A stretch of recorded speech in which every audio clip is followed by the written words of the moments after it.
I want to bring an Army veteran and a member of the House Foreign Affairs Committee, Adam Kinzinger. Great to have you with us. I mean, we are all watching this unfold together. What do you make of the rescue mission as it's going so far? Obviously, it's important to point out there are still 6 boys and the soccer coach that need to be rescued from this cage. But so far, this has happened far quicker than any of us expected.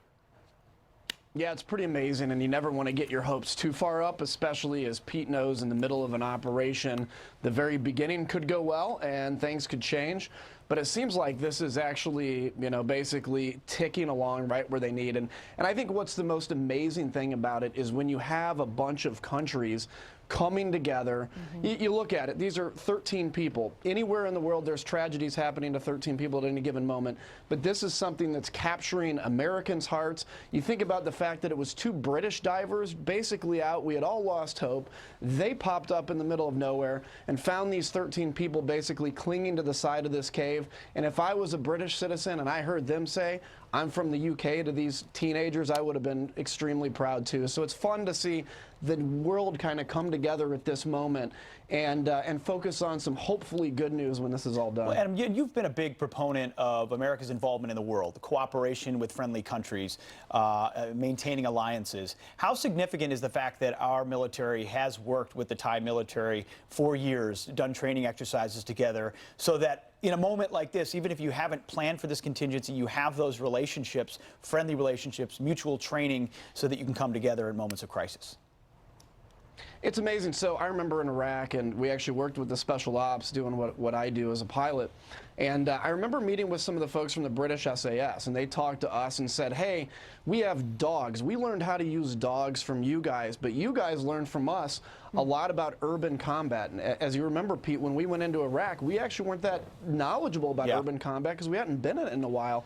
And so to see, allied forces be able to share this information, not just in wartime, but now the Thai Navy SEALs that have such a great relationship with the U.S. Navy SEALs and learn a lot of their skill set.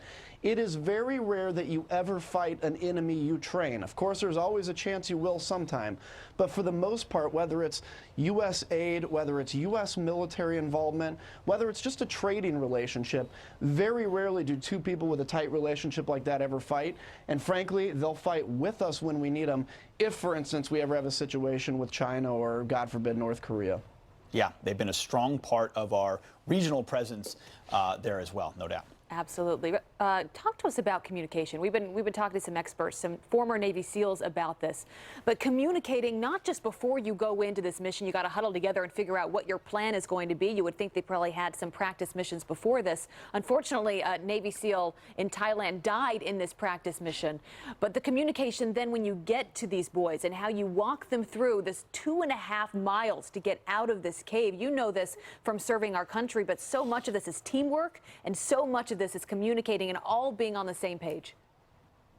As pilots, we call it chair flying. So before I would go fly in Iraq, we would meet with, basically for an hour, we'd go over all the threats, we'd go where our target set was today, what we were doing, who had what responsibilities in the cockpit, what we would do in case of an emergency. It sometimes felt like it was rote, but once it gets rote is when in a reactive environment, if I get something shot at me, I know exactly how to react. And that's what, even though this is Navy and not Air Force where I have the experience, this is what I guarantee they're going through is, hey, if we pass a kid off between these chambers and we happen to lose contact with him, or we lose contact with the next diver we're passing this person to, or we have a low oxygen situation, all of these scenarios, they have basically chair flied to know that if this happens, this is how they react. And that leads to this, what I think is an extremely efficient exit strategy that we've seen. So I think when we get the stories, when all the fog of war is gone on this, it's going to be pretty amazing. All right. Congressman Adam Kinzinger, we appreciate you coming in and giving us your insights.